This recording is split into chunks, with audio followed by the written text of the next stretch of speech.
Bangladesh football federation বাফুফের কল্যাণে ক্রীড়াঙ্গনে শুরু হয়েছে নতুন শব্দের ব্যবহার, সোল্ড আউট, যাকে বলা হচ্ছে অল্প সময়ের মধ্যে সব টিকিট বিক্রি। বসুন্ধরা কিংস এরিনায় আন্তর্জাতিক ম্যাচে ডিজিটাল প্রক্রিয়ায় বিক্রি হতো টিকিট, এবার বাফুফে তা অনুসরণ করে। গত মঙ্গলবার 10 জুন এফসি এশিয়ান কাপ বাছাই পর্বে সিঙ্গাপুরের মুখোমুখি হয় বাংলাদেশ।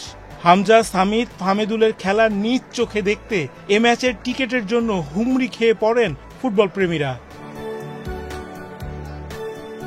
এ ম্যাচের জন্য বাফুফের টিকিট ছেড়েছিল 18,300টি, আর সেদিন মাঠে উপস্থিত ছিলেন 21,300-র বেশি দর্শক।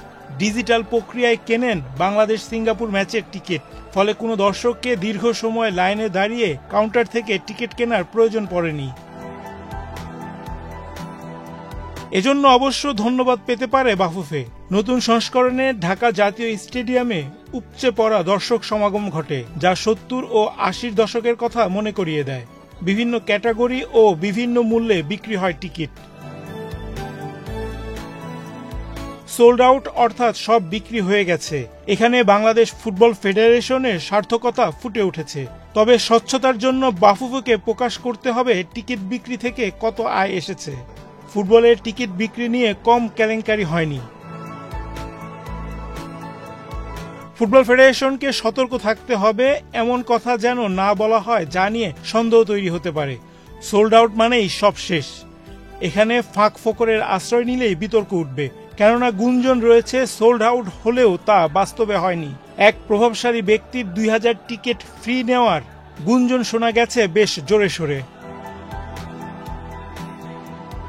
বাংলাদেশ সিঙ্গাপুর ম্যাচের টিকিট বিক্রি থেকে কত আয় হয়েছে তা নিয়ে রয়েছে ধোঁয়াশা। মুখে কুলুপ এঁটেছেন বাফুফের কর্মকর্তারা। সঠিক উত্তর বা কোনো প্রকার উত্তর পাওয়া যাচ্ছে না তাদের কাছ থেকে। এদিকে টিকিট বিক্রি, টিভি রাইটস ও মার্কেটিং সহ নানাভাবে এই ম্যাচের আয় থেকে বাফুফের কাছে সুনির্দিষ্ট অংশ চেয়ে রেখেছে জাতীয় ক্রীড়া পরিষদ, এনএসি।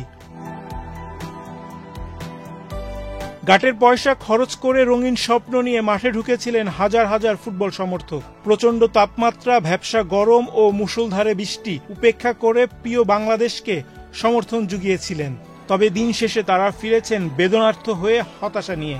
সিঙ্গাপুরের বিপক্ষে জয়ের জন্য খেলতে নেমে 2-1 গোলে হেরে যায় হ্যাভিয়ার ক্যাব্রেরার দল।